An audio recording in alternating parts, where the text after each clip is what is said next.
Good afternoon, and thank you for joining us today. I'm Shelley Dickstein, Dayton City Manager. With me today are Chief Richard Biehl, Assistant Chief Deputy Director Matt Carper, Keith Martin with the Drug Enforcement Administration, David DeVilles with the U.S. Attorney for Southern District, Ohio, and Montgomery County Prosecutor Matt Heck, Jr. As you know, we are here today to provide an update on our Dayton police detective who was shot in the line of duty yesterday. This is a difficult period for the city.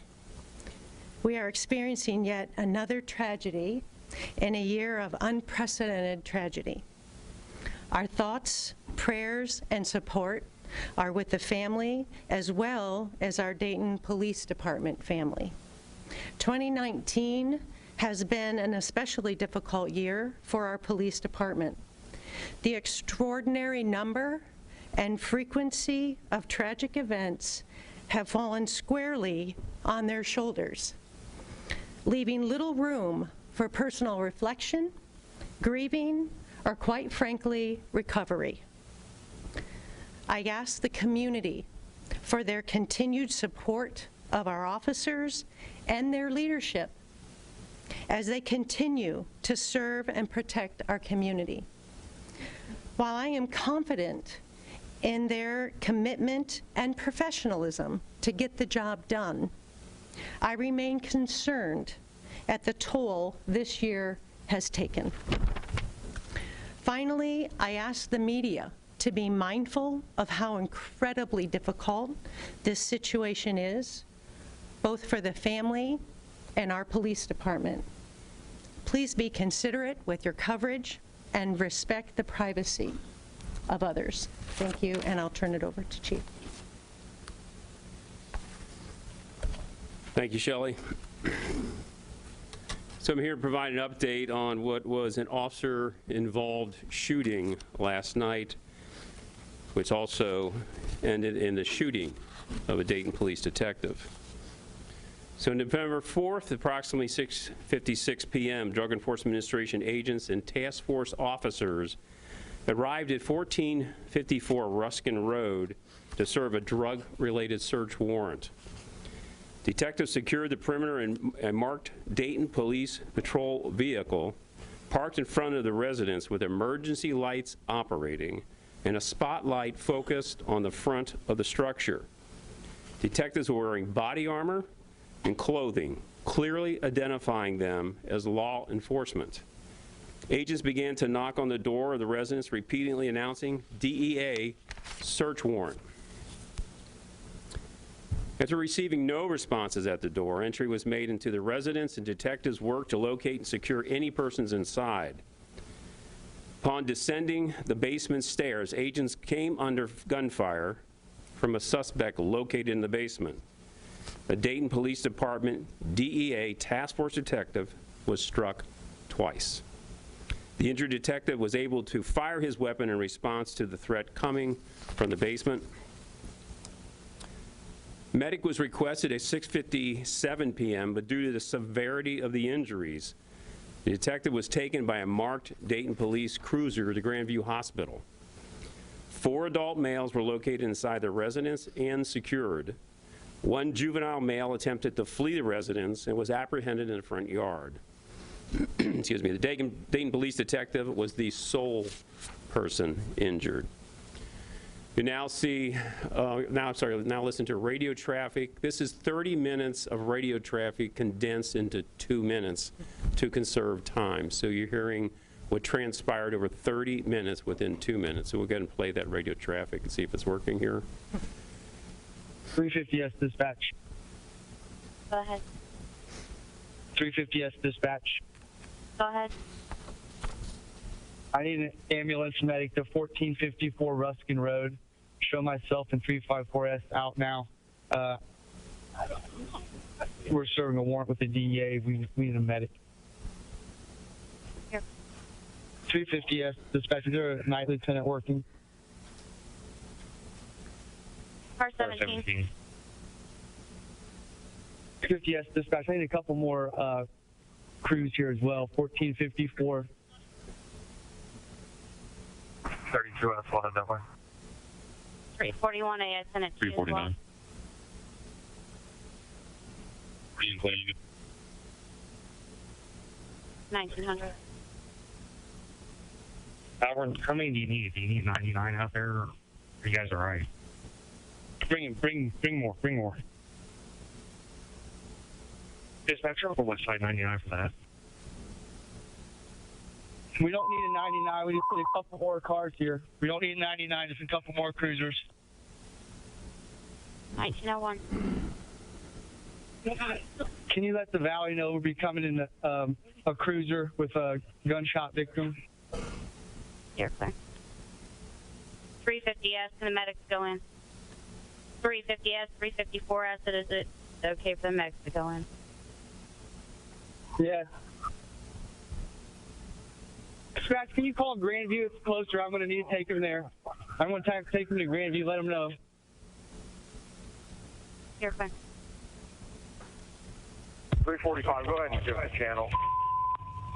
Switching on west at 1905. Yeah, I'm pulling up.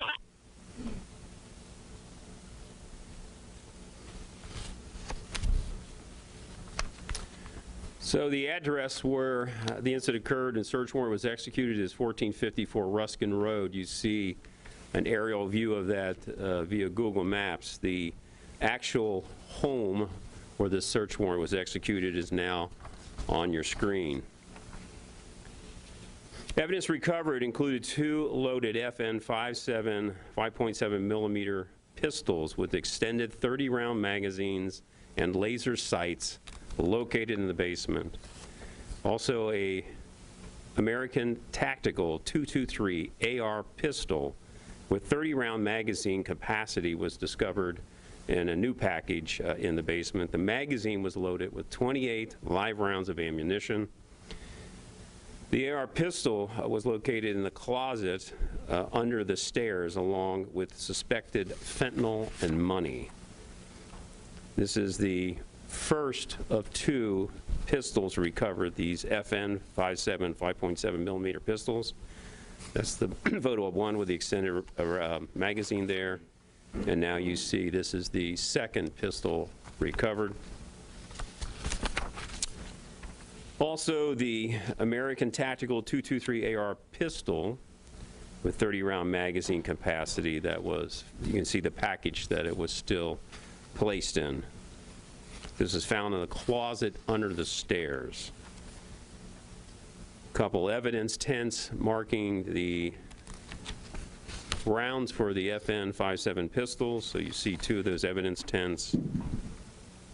A little bit of close-up of what one of these rounds looks like, along with the extended magazine and a bullet on its shell casing there pointing upward, giving a little bit idea of dimension there. Additional evidence recovered was 13 kilos, 9 packages of suspected fentanyl and cocaine. Also 51 plus pounds of suspected marijuana, $44,560 in U.S. currency found inside a bag next to the recovered suspected fentanyl, $7,104 U.S. currency discovered in the basement on a coffee table in plain view. You will now see that evidence depicted on these overhead screens. Next photo is evidence where the 51 plus kilos of suspected marijuana was found. It was stored in those totes. And then you see the bag here where the $44,000 plus dollars was located in the closet under the stairs. And here's a bag that has the 13 kilos divided up in 9 packages of suspected fentanyl and cocaine. Again, this is the closet under the stairs.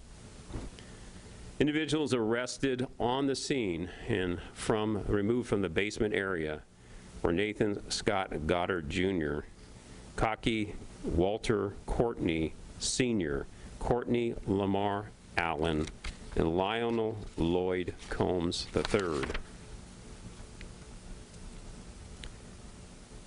The homicide unit, along with our federal partners, will be conducting the criminal investigation, which is ongoing. 4 adult suspects are presently being held in Montgomery County Jail on felony drug charges.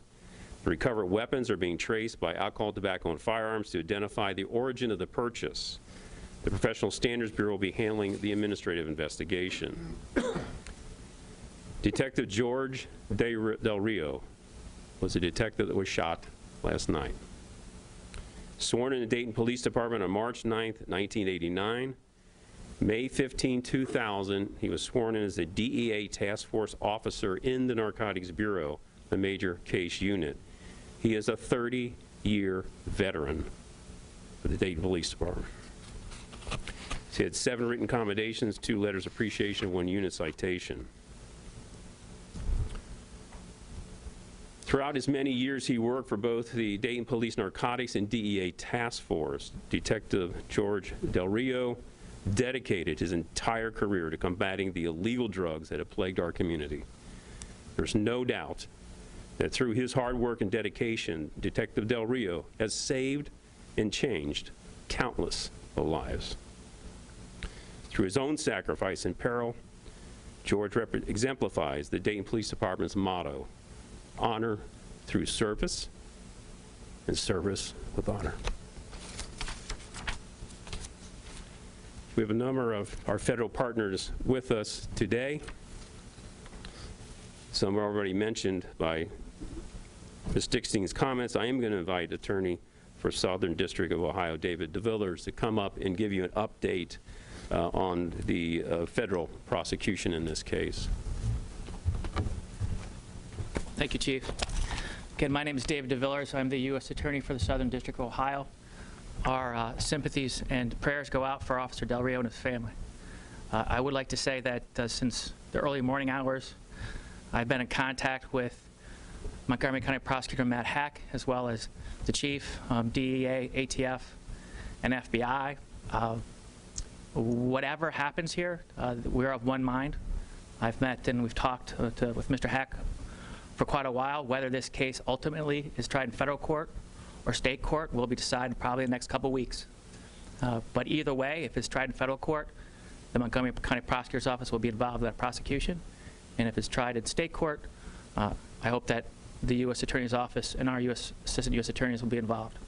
Right now, the main shooter, that is Mr. Goddard, is charged with what's the equivalent of a felonious assault on a state police officer working via federal investigation, as the Chief told you, who's executing a federal DEA search warrant. There is a 10-year firearm specification attached to that. So the maximum sentence as charged right now on that one count against Mr. Goddard is 30 years. Against the other defendants and Mr. Goddard, they are currently charged with a 10-to-life conspiracy. That is based on the narcotics that the Chief has just told you about, fentanyl, cocaine, and marijuana. They're still being tested, but there's probable cause to believe that it is fentanyl and cocaine and marijuana. The estimates are anywhere between $400,000 and $700,000 worth of drugs, as well as firearm charges. The 10-to-life on each of the defendants for the drug conspiracy also includes a 10-year firearm specification. So in essence, they're looking for a minimum of 20 years to life imprisonment. And Mr. Goddard is, of course, looking for far more time because of the shooting. I'll turn it over back to the Chief. So also joining us up here this afternoon is the Drug Enforcement Administration Special Agent in Charge, Keith Martin. Alcohol, Tobacco, and Firearms Assistant Special Agent in Charge, Ed Dubkowski. So did you want to come up and say something, Keith? Go ahead. Okay. They have been with us since the early moments, hours after this tragedy, and have been working with us nonstop ever since. And I can't say enough of all our federal partners who've been with us since the beginning of this, not only through this investigation, but all its aftermath. I also want to recognize Montgomery County Prosecutor Matt Heck, one of the earliest calls I received this morning.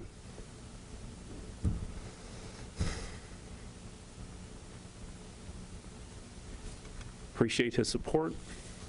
I asked Matt if he wants to come up and say a few words.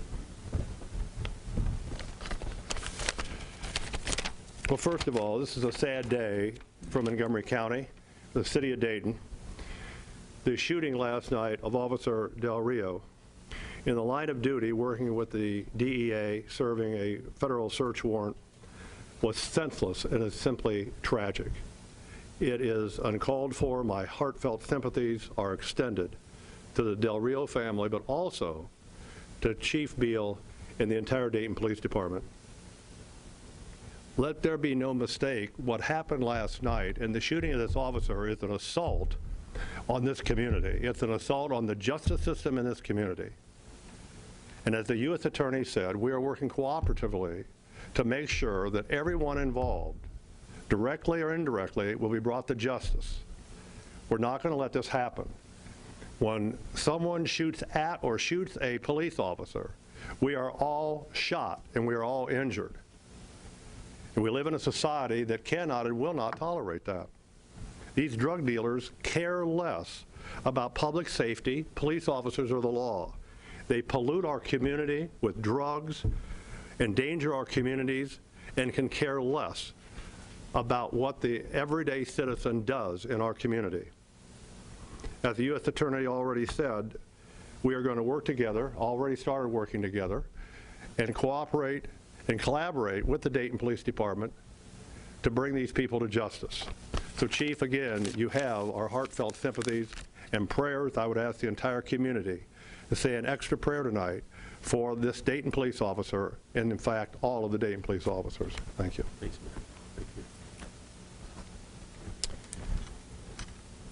Mayor. We have any inquiries from the media. This obviously is going to be an ongoing story. The investigation is ongoing, so this is certainly not the last day we're going to speak on this. But the contact Karazinski niece, her phone number is up there. Also, we're going to get an outpouring of support. We already have. I've got text messages and phone calls from colleagues throughout Ohio and beyond. So there are individuals who obviously want to do something to be supportive, so we're going to direct those calls to Sergeant Stephen Clark, and his number is listed above. So he'll be coordinating the resources for the department and family, anyone who wants to respond and help in that regard. I'll repeat what I said last night, that we ask that this community keep Officer Del Rio, his family, his friends, his loved ones, this agency, this city, in their thoughts, prayers, and care. Care is needed in this situation, in this tragedy, as it was and continues to be for the tragedy of August the 4th.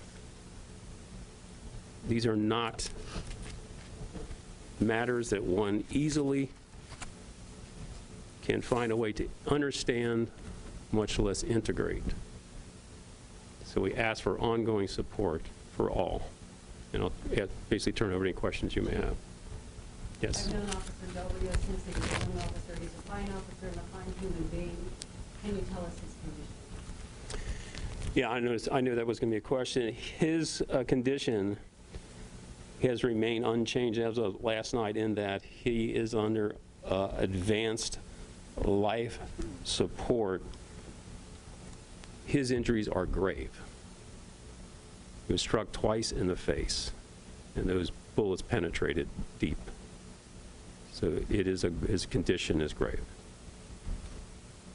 Chief, can we talk about the juvenile's involvement in this? You know, he was stopped as he exited the residence, but there are no charges against him.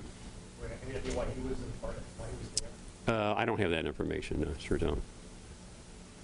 And you indicated that Officer Detective Del Rio returned fire, was able to fire back. Did anybody, the offender, the alleged offenders, get hit by a bullet? No, no one was only able to fire one shot. One shot. That seems pretty incredible, though, considering what had happened. And how do you comprehend that?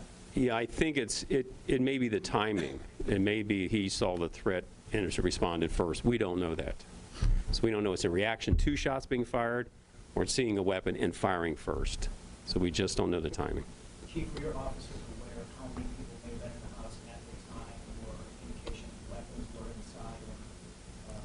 inside? There is always a pre-search warrant intelligence gathering pre-operation planning before there's ever a search warrant executed. All of those factors were considered before the search warrant was executed. But I can't give you specific information about that intelligence. Chief, I was struck by being in that neighborhood. It seems fairly well manicured, well put together. What does it say to residents, not only in Dayton and Cincinnati, from where we are? Know your neighbors. You don't know your neighbors. Who knows what's happening? Talk about that a little bit.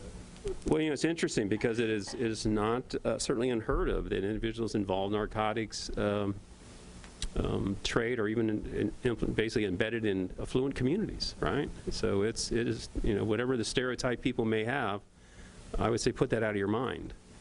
It could be in any neighborhood. That's absolutely true. So. Can you talk about the morale of the police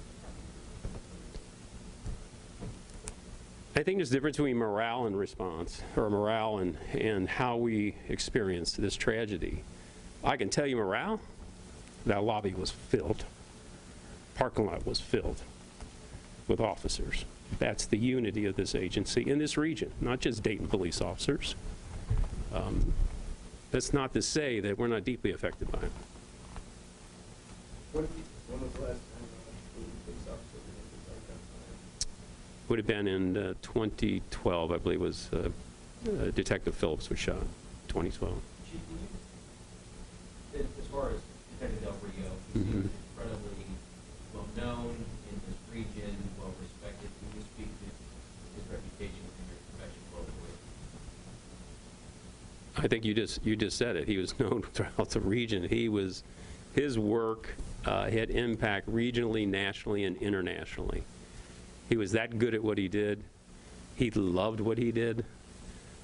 For a brief moment, decided we needed to rotate detectives around and had reassigned him over a decade ago.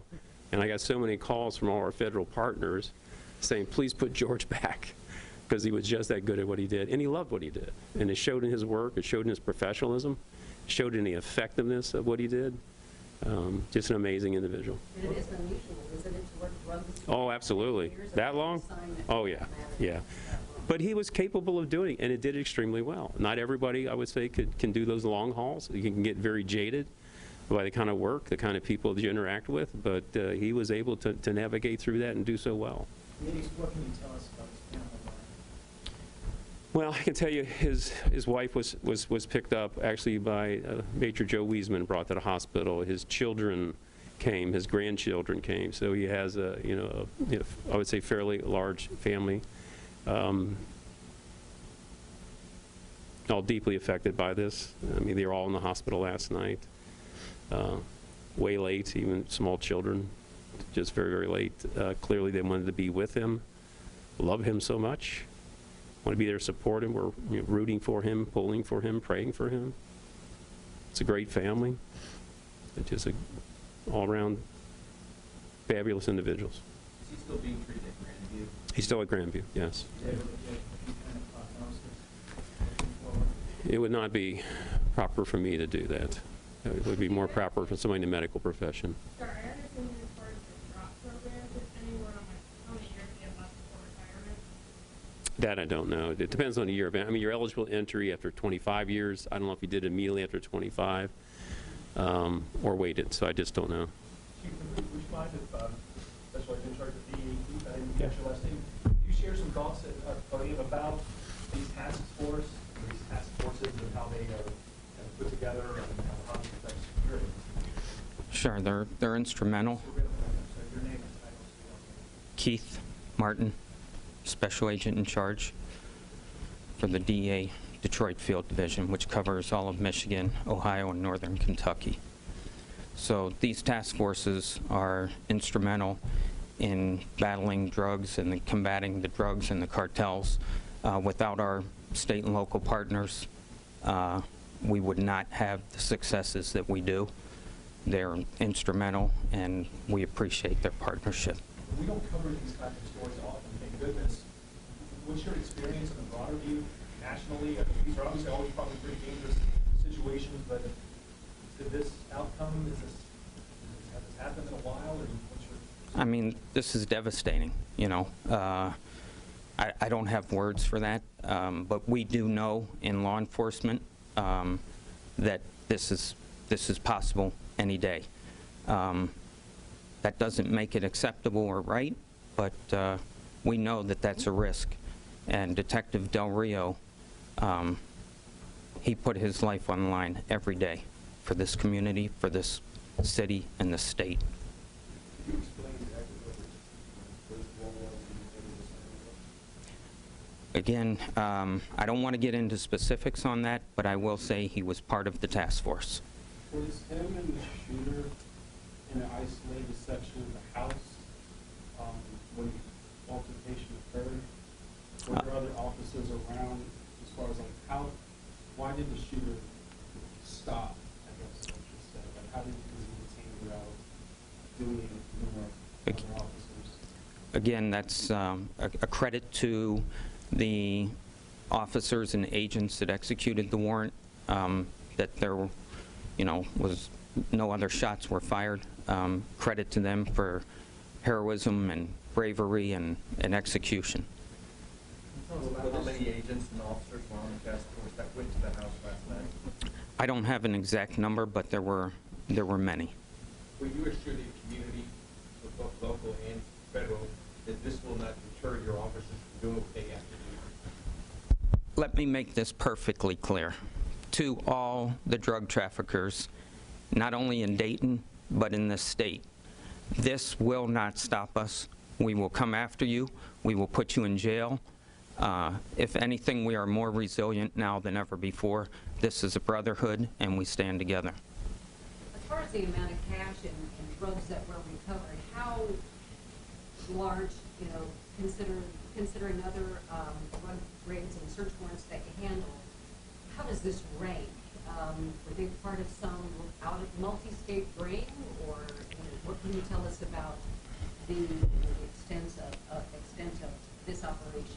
Again, the quantity of drugs that were seized is not user amount. This is distribution. This is something that's seen at the border, especially with fentanyl. These kind of seizures are common in Ohio, but these are not user amounts. These are distributor amounts. And this is coming directly from the cartel. So you're saying they're dealers? Oh, they're dealers for sure. Dealers and not, Yes. No. I know you guys kind of went into what, when they go into these situations, they're wearing full body armor, but when they go into like a high-risk search warrant situation, what are they using as protection as far as what they're wearing? Do they usually have like SWAT members coming in for these kind of things, or what are they wearing? So they're all wearing body armor, obviously, and as far as we're concerned, every search warrant is a high-risk search warrant. Perhaps the city manager, Kelly, you talked about just the year that's been for Dave. I mean, this is the latest gut punch in a year that's filled with more than we all care to count. How has this city and how does the city get by into this? Well, certainly the community support gives us strength to be able to be encouraged to keep at it and to get up every day and serve this great community. And certainly the mantra of care and self-care, as the chief alluded in his comments, has certainly been a theme that we have utilized throughout the year. We are this year less worried about delivering on our strategic work plans as we are in taking care of one another. So we have bolstered professional services contracts that bring that kind of care and wellness to our workforce. We have continuously talked about and messaged the importance of taking care of one another, checking in with employees to make sure they have solid, active support networks, because we know how important that is, so that we are trying to ensure that there is nobody carrying this stress alone, that they are not isolating themselves, that we are watchful for, how our family is doing.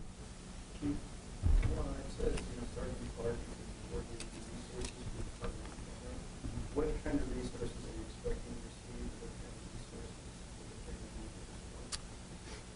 Well, there are various agencies that do respond to tragedies of this nature and offer various kinds of support, and I think it really just covers the gamut of possible needs of the family. And there are children involved here, so there may be, educational needs. Some of that is provided through benefits, potentially benefits from the state of Ohio federal government, but that's only under certain circumstances. So it really depends on the individual family and their circumstances. And so I can't really speak into depth because I don't have that information. But well, I think people are wondering, what can we do to help? I mean, we saw just hugely, not only for the community, but certainly for public safety personnel after the August 4th tragedy, just wanting to do something. So sometimes it's financial donations, sometimes it's other items that would be helpful. I mean, we had some folks bring us just little quilts saying, hey, somebody cares about you, to put on your desk to remember somebody out there cares, right? Personally made. You get to pick your own. Mine has an eagle on it. Imagine that. It's on my desk. So it's all kinds of various things that people, sometimes it's food. I mean, it's, you can imagine, it's just whatever people are capable and feel that would be appreciated. Chief, the shooter was apprehended immediately after the shooting. Sorry, who? Was the shooter apprehended immediately? The 4 individuals in the basement were immediately apprehended. That is correct. And within that group of 4 was the shooter. So. Detective Delmino shot while he was descending the stairs? Correct.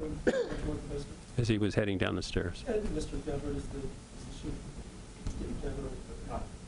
I don't know if we've identified people being charged. Mr. Gott is the shooter. Okay. Yes. Do you know who lived in that house? I don't have, Mike. I don't know, Mike. I don't have that information. That's just the level of detail I don't have at all. So, Martin, can we talk about how these 4 or 5 suspects are tied to? Are they tied to a large organization? Where do they fit in the chain here of supply? So again, as I mentioned before, this is a large quantity of drugs that were seized. It is an ongoing investigation, and it would be inappropriate for me to comment on that at this time. Can you talk about how often warrants like this are served, and how often the DEA and the task force executes these kinds of search warrants? So again, with Michigan, Ohio, and Northern Kentucky, we're serving warrants every day. So Officer Del Rio would have been, and how often would he have been participating?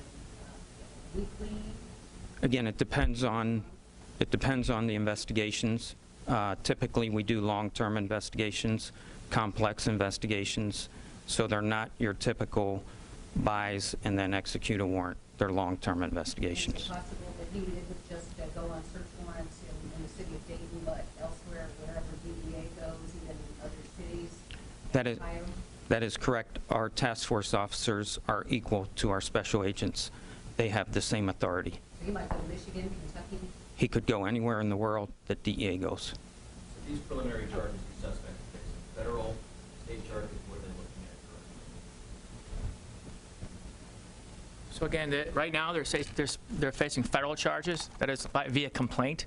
We'll have a few weeks to decide as far as the indictment goes, and myself and Mr. Heck will consult with the Dayton police, the victim's family, DEA, and decide the best place to go. But right now, as a assault with a deadly weapon, he's facing up to 30 years imprisonment.